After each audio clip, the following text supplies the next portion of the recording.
Imagine waking up and hearing that scientists may have finally made a real breakthrough against one of the most feared genetic diseases known to medicine. That is exactly what just happened in the fight against Huntington's disease, a condition that has terrified families for generations.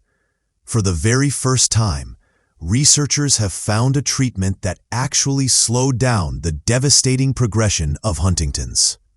According to new findings from the gene therapy company Unicure, this doesn't mean the disease is cured, and it's certainly not ready for general use, but it represents a turning point in a decades-long struggle. Huntington's has always been described as unstoppable, and for the first time in history, that narrative is changing. When we talk about breakthroughs in science, this one stands out because it's about giving back control, dignity, and precious time to people who are robbed of both in the prime of their lives. Huntington's disease is often described as a ticking genetic time bomb, waiting to go off in the lives of people who inherit it. It usually strikes in a person's 30s or 40s, right in the middle of their careers, parenting, and family responsibilities. At first, symptoms can be subtle, like tiny twitches in muscles or changes in mood and memory that might be easy to ignore. But over time, the illness takes over completely. It brings on jerky and involuntary movements, intense behavior changes, and progressive mental decline. Families watch as loved ones lose control of their bodies, their minds, and their independence. The average span from diagnosis to death is about 20 years, which is tragically long when each year only brings more decline. In the United States, around 40,000 people are living with symptomatic Huntington's, while many more carry the gene and know what lies ahead, unless medicine finds a way to intervene.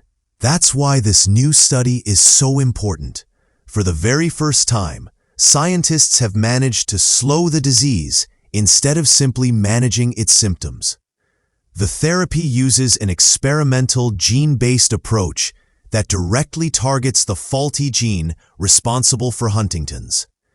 In the early trial, which involved only a small number of people, researchers saw that patients experienced slower progression compared to what doctors would normally expect at that stage. Even modest slowing matters in a disease like Huntington's, because every extra year of stability means more time a person can live independently, spend with family, and hold on to their identity.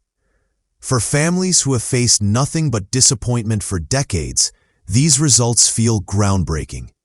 The fact that gene therapy can make a difference proves that the idea of treating Huntington's at its root cause isn't just theory anymore. It's something real, with measurable impact in actual human lives. Of course, there are some major caveats that need to be addressed.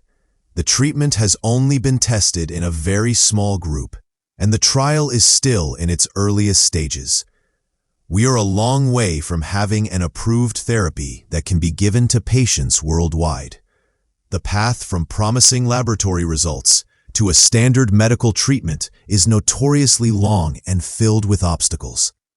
Larger studies will be required to confirm safety, effectiveness, and long-term impact. Regulators will want strong evidence that benefits outweigh any potential risks, especially for something as complex as a genetic therapy.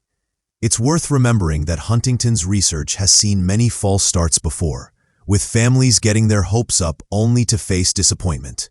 Still, the difference this time is clear.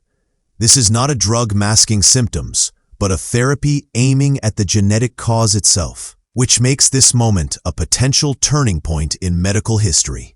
For families affected by Huntington's disease, this development is about much more than science. It's about hope. Hope that children who watched a parent fade away won't have to fear the same fate themselves. Hope that one day Huntington's might be managed like a chronic illness rather than a death sentence.